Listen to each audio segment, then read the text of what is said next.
beautiful missing toddler, a mom under suspicion. Public sympathy turns to outrage for Notorious woman #1, Casey Anthony. It's one of those things where every single person who has been following this case wants to know answers, and they want answers now. July 15th, 2008. 50-year-old grandmother Cindy Anthony gave a statement to police. Her granddaughter Kaylee had been missing for more than a month. She had last seen her on June 8th, 2008. That was the day Cindy's daughter Casey moved out with 2-year-old Kaylee. Casey moved in with a new boyfriend right around the time that Kaylee disappeared. When he asked about Kaylee, her mother Casey would tell her she's at the nanny or she's staying at my parents' for the weekend. 1 month later, on July 15th, 22-year-old Casey Anthony returned to her mother's home, alone. My granddaughter has been taken. She has been missing for a month. There's something wrong. I found my daughter's car today, and it smells like there's been a dead body in the damn car. Within hours, a search began for the 2-year-old. Meanwhile, according to police records, Casey started filling in the details of her daughter's disappearance.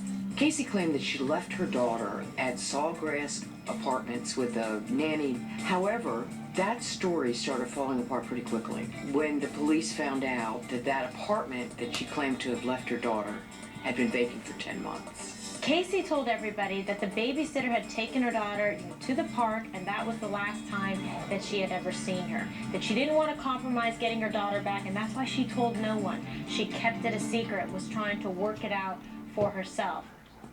On July 16th, just one day after the 911 call, Casey Anthony was arrested and charged with child neglect, filing a false statement, and obstructing a criminal investigation. She pled not guilty to these charges.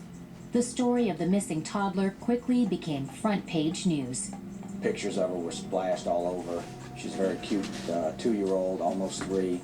The sheriff's office organized a massive air and ground and water search for her, and thousands of volunteers came out to look for her. According to police documents, while the search intensified, disturbing details began to pile up. The most outrageous evidence was on the laptop computer that Casey used. They found on that computer searches for household weapons, chloroform, all sorts of things connected with death. A neighbor reported that Casey Anthony went to their house, borrowed a shovel, used it, brought it back. The shovel was borrowed the day that Kaylee went missing. They do know that Casey did Google shovels right before that happened.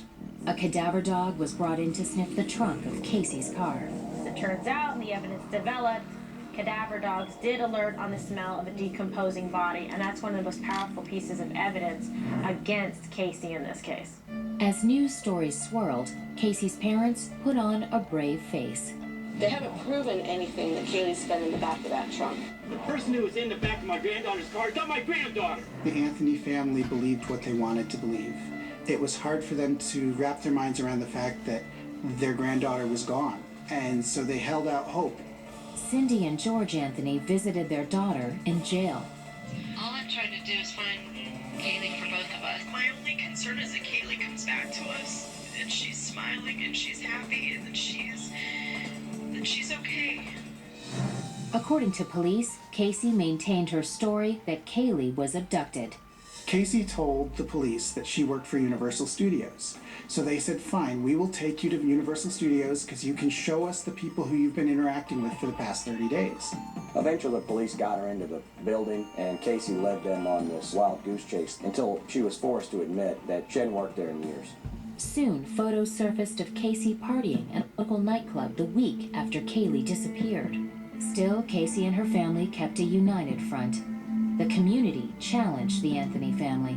There were a lot of protests at Casey Anthony's home. There were people who would come there with signs, they would be chanting, they would be yelling out at the house. A liar doesn't make her a murderer.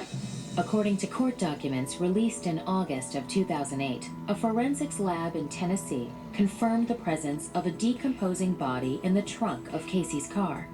They found some hair in the back of the car that was evident coming from a dead body, and that hair matched Kaylee Anthony's. They found a fluid in the car that was a fluid of decomposition that matched Kaylee Anthony's. On October 14th, Casey Anthony was charged with first-degree murder.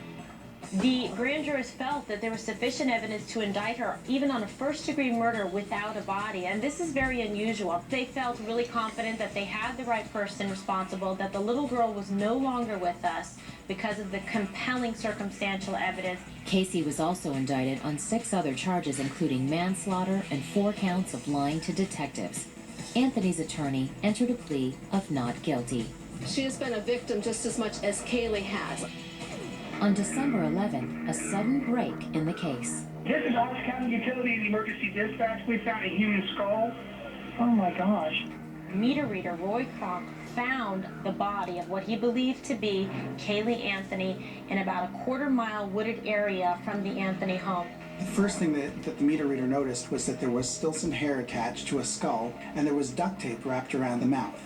And on top of the duct tape, there had been a little heart-shaped sticker placed right above the mouth. 1 week later, the medical examiner confirmed what so many people feared.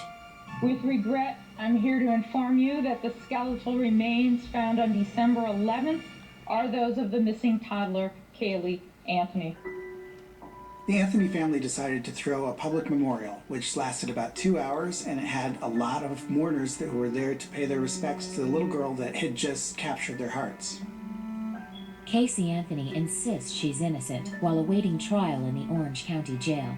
Prosecutors initially sought life in prison without the possibility of parole for Anthony. But according to court documents based on additional information, the state attorney now wants the death penalty.